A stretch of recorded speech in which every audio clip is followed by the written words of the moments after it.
पिछले वीडियो में हमने मेंडलीव की आवर्त सारणी के बारे में पढ़ा था। तो चलिए अब इसकी उपलब्धियों के बारे में पढ़ते हैं। पहली उपलब्धि, मेंडलीव ने आवर्त सारणी बनाते वक्त कुछ रिक्त स्थानों को छोड़ दिया था। मेंडलीव ने इन रिक्त स्थानों की मदद से ऐसे तत्वों के अस्तित्व का अनुमान लगाया था जो उस समय तक ज्ञात नहीं थे। उन्होंने भविष्य में पाए जाने वाले तत्वों का नामकरण उसी समूह में उनके पहले आने वाले तत्व के नाम में ए का उपसर्ग लगाकर किया। चलिए इस टेबल से समझते हैं कि बाद में ज्ञात होने वाला तत्व है गैलियम और इस समूह में इससे पहले आने वाला तत्व है एल्यूमिनियम। तो गैलियम के पहले नाम ई का एल्यूमिनियम था।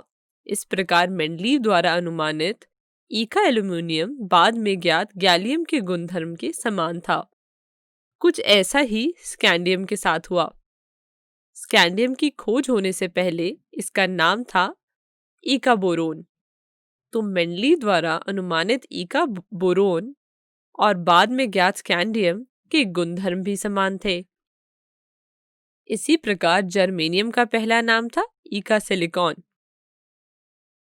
यहाँ एक बात ध्यान देने वाली थी कि जब इन तत्वों को देर से खोजा गया था तो उन्हें मौजूदा तत्वों को परेशान किए बिना उनके स्थानों में रखा गया था। तो चलिए अब दूसरी उपलब्धि के बारे में पढ़ते हैं। उत्कृष्ट गैस, जिन्हें नोबल गैस भी कहते हैं, जैसे कि हीलियम, नियॉन, आर्गन, इन गैसों का पता देर से चला था। ऐसा क्यों हुआ था?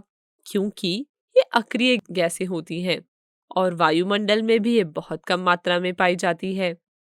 ये मेंडलीव के आवर्त सारणी की विशेषता थी कि जब उत्कृष्ट गैसों का पता चला तो ये पिछली व्यवस्था को छेड़े बिना ही नए समूह में रखी जा सकी थी।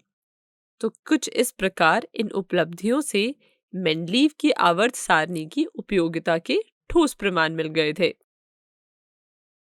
इन उपलब्धियों को देखकर मेंडलीव के द्वारा दी गई सारणी दूसरे वैज्ञानिक के द्वारा स्वीकार की गई। पर क्या यह आवर्त सारणी पूरी तरह सफल हुई या इसकी भी कुछ सीमाएं थी? अब यह जानने के लिए तो आपको अगला वीडियो देखना पड़ेगा। तो चलिए चलते हैं। धन्यवाद।